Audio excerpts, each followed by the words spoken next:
자, 파티클의 지금 개수가 너무 적어요. 자, 그러다 보니까 우리가 이 P스케일을 줄일 수도 없고, 그렇다고 이제 이렇게 놔두자니 이제 아까 우리가 고운 연기, 밀도감 있는 연기 이런 느낌을 만드는 게 목적인데, 이건 누가 봐도 연기가 아니라 그냥 모래알이죠. 우리가 만들고자 하는 게 그 스파이더맨 2인가요? 3인가? 2죠?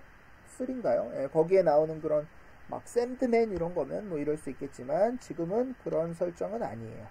자, 파티클 개수를 좀 많이 늘려주는 게 좋을 것 같아요. 그래서 팝네트워크에 가서 5만 개에서 우리 여기 팝소스에 지금 5만 개 정도 이미팅을 했었는데 50만 개 정도로 좀 늘려주도록 하겠습니다. 자, 그리고 다시 한번 플레이를 해보면 50만 개라고 하지만 우리가 그렇게 느리지는 않기 때문에 뭐 이 정도면 사실 좀 뭐 충분히 해볼 수 있을 거예요. 자, 그리고 자, 10배 늘었으니까 P스케일도 당연히 10분의 1로 줄여야 얼추 느낌이 비슷하겠죠. 그리고 다시 렌더링. 자, 이렇게 해보니까 네, 이렇게 10배가 늘어나면서 네, P스케일을 10분의 1로 줄여도 그래도 어느 정도 이렇게 윤곽 정도는 볼 수 있는 상태로 이렇게 만들어진 걸 볼 수 있습니다. 자, 다시 리셋 시뮬레이션 조금 다시 플레이 해볼게요.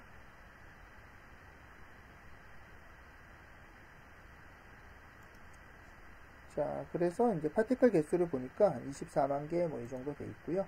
네, 그렇게 많은 양은 아니에요.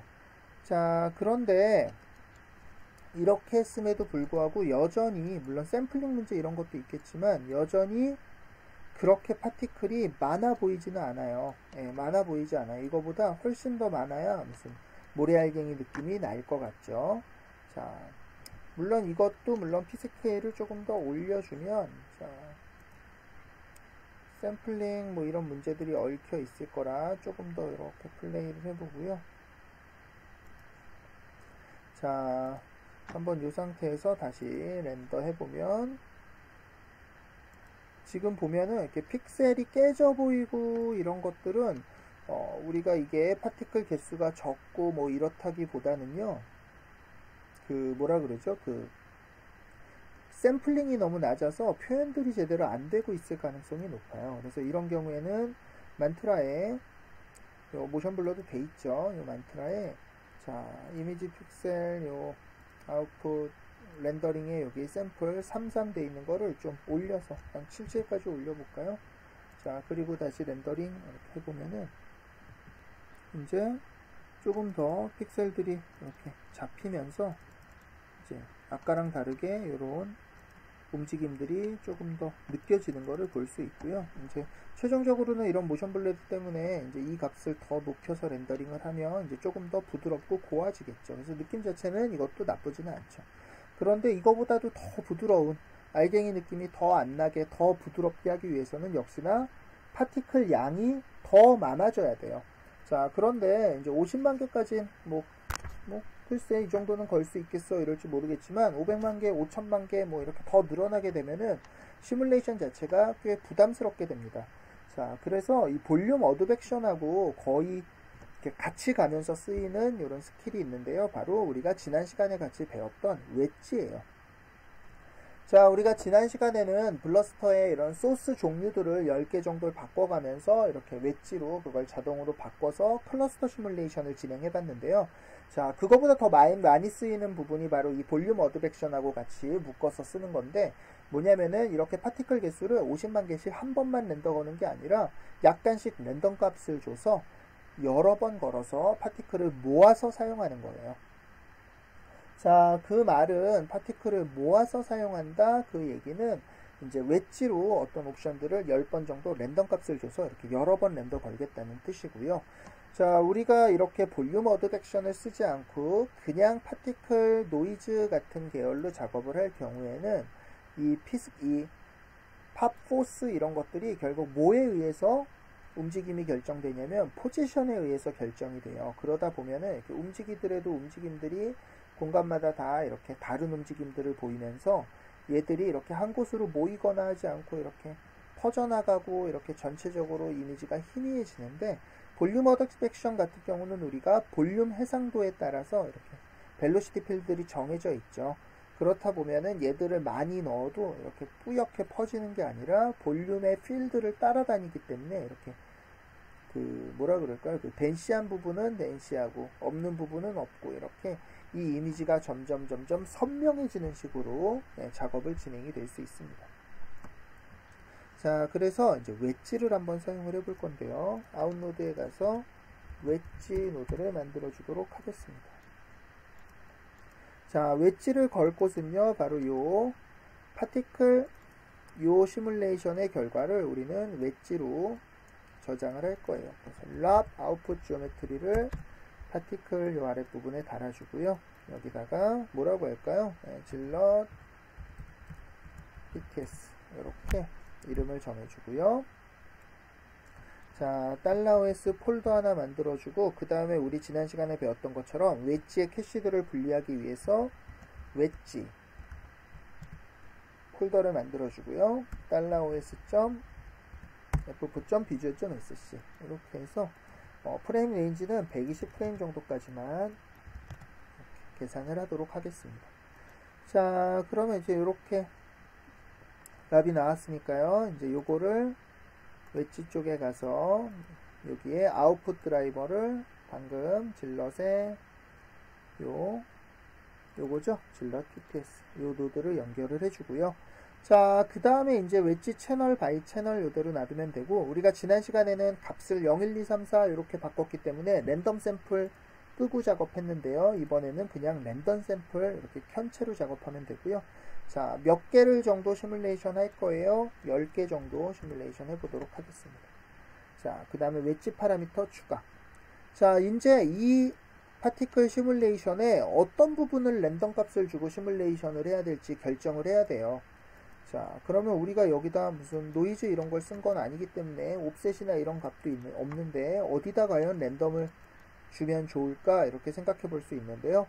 팝네트워크의 요 소스 노드에 가면요, 우리가 50만 개의 파티클을 소스할 때 사실은 여기 시드 값이 있어서 우리가 요 스캐터 온 더 서페이스, 여기 요 서페이스에 스캐터를 할 때 요 랜덤 값을 가지고 이렇게 스캐터에서 소스를 한다 이렇게 이해하실 수 있어요. 그래서 바로 요 시드 값을 바꿔주면요, 파티클들이 미묘하게 다른 부분에 이렇게 이미팅이 될 거고요. 그 다른 차이들로 인해서 볼륨 어드벡션의 V를 따라다니면서 약간씩 다른 파티클 위치들이 정해지게 될 거예요. 자, 그래서 시드 요거를 카피 파라미터 복사해서요, 아웃에 가서 요 채널에다가 이렇게 넣어주고요. 여기는 이렇게 채널 링크를 걸어서 이렇게 값을 가져오는 게 아니라 채널 이름을 적어준다 그랬어요. 이렇게 채널 이름을 이렇게 적어주고요. 네임은 시드 이 정도로 해주도록 하겠습니다.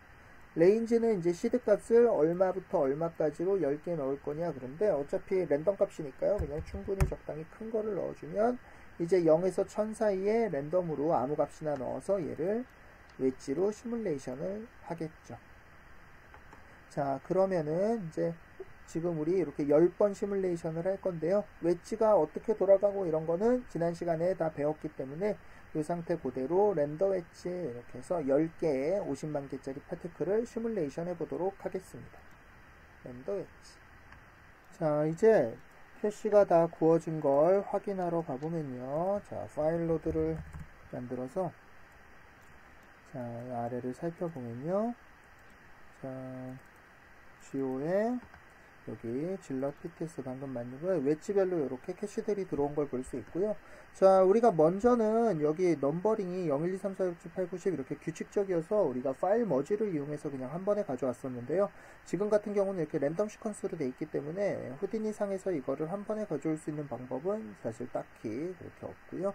대신 뭐 파이썬이나 이런 데 좀 사용할 수 있다면은 뭐 그런 스크립트들을 이용해서 또 방법을 또 만들어 볼 수는 있습니다. 자, 이렇게 만들어 두면은 이제 첫 번째 캐시고요. 이게 두 번째 캐시 또 가져와 볼까요? 자, 두 번째 캐시. 자, 보시면은 이 파티클 위치들이 전체적인 모양은 크게 바뀌지 않은 채로 파티클 위치들만 살짝 미묘하게 이렇게 바뀌어 있는 거를 볼 수 있죠. 또 세 번째 거 또 살짝 달라졌고요. 네 번째 것도 또 살짝 달라졌고요. 자, 이런 식으로 우리가 10번 캐시를 10개를 만들었기 때문에 10개를 전부 가져와 보면요. 자, 시간이 조금 걸리더라도 가져와 보도록 하겠습니다. 여섯 번째 거, 네, 그 다음에 이제 일곱 번째 거, 여덟 번째 거, 아홉 번째 거, 자, 열 번째 거.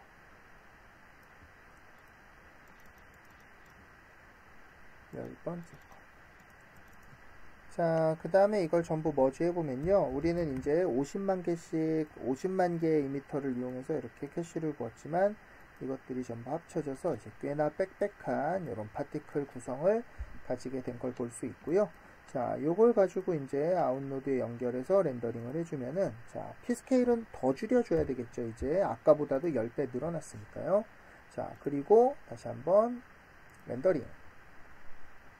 자, 지금 이제 보면은 P스케일로 인해서 또 양이 확 줄어 보이는데요. 자, 개수가 지금 좀 그럼 너무 적어졌나요? 약간 키워볼까요? 네, 이 정도로 나쁘지 않은 것 같네요. 조금만 줄여서 사용하도록 하면 001까지 줄여서. 자, 이제 어느 정도 꽤 부드러운 입자가 된 걸 볼 수 있고요. 자, 지금 요 정도 샘플링 상태가 되면 사실 요 IPRB에서 좀 확인하기 어려운 부분이 있으니까요. 한번 실제 렌더를 걸어보도록 할게요. 만트라 1 렌더링. 자, 그래서 이렇게 렌더링이 걸린 거를 확인할 수 있고요. 자, 요런 데들은 좀 샘플링이 모자라 보이는 거긴 하니까 조금 더 만약에 샘플링을 올려준다 그러면, 자, 만 77 돼 있는 거를 한 12, 12까지 이렇게 올려준다고 치면은 한번 어떻게 달라지나 볼까요? 자, 샘플링 같은 경우에는요, 자, 우리가 일반적으로 라이팅이나 이런 데서 텍스처가 있고 제대로 된 쉐이더가 들어와 있고 이런 경우에는 12, 12 그러면 굉장히 높은 값이라 좀 많이 무겁고 좀 오래 걸리고 그러는데요. 지금 보시다시피 글로우 쉐이더나 이런 라이팅 영향이 없는 계열의 그런 파티클 이런 종류들은 샘플링 이 정도로 올려도요, 사실상 그렇게 렌더 타임에 부담이 되지 않습니다. 지금도 보면은 그렇게 무리한 렌더 타임은 아니죠. 자, 그리고 아까랑 비교를 해보면 확실히 모션 블러나 이런 것들이 이제 눈에 이렇게 잡히는 걸 볼 수 있죠. 그리고 이제 요 정도 사이즈가 되니까 파티클이란 느낌도 물론 아직은 없지는 않지만요. 이제 훨씬 더 이렇게 고운 입자 느낌으로 약간의 볼륨 느낌이나 이런 느낌으로 확실히 상태가 바뀐 거를 볼 수 있습니다. 자, 그래서 볼륨 어드백션 할 때는 보통 파티클 개수를 우리가 볼륨처럼 보이게 하는 것도 약간의 목적이 있기 때문에 상당히 파티클 개수를 많이 사용하는 편이에요. 지금 저희는 아까 2m에서 50만 개 2m를 사용을 했고요. 그거는 2m 개수고요. 실제로 파티클 개수는 웨지 한 개당 사실은 25만 개 이 정도밖에 안 돼요. 그쵸? 우리가 제가 뭐 작업한 것들은 작업 이런 종류에 따라서 다르지만 뭐 심할 경우에는 1000만 개씩 10개 파티클 뽑아서 1억 개를 이런 식으로 렌더링 하기도 하고 뭐 그 정도로 꽤나 무겁게 작업할 때 이 웨지들을 많이 사용을 하게 됩니다.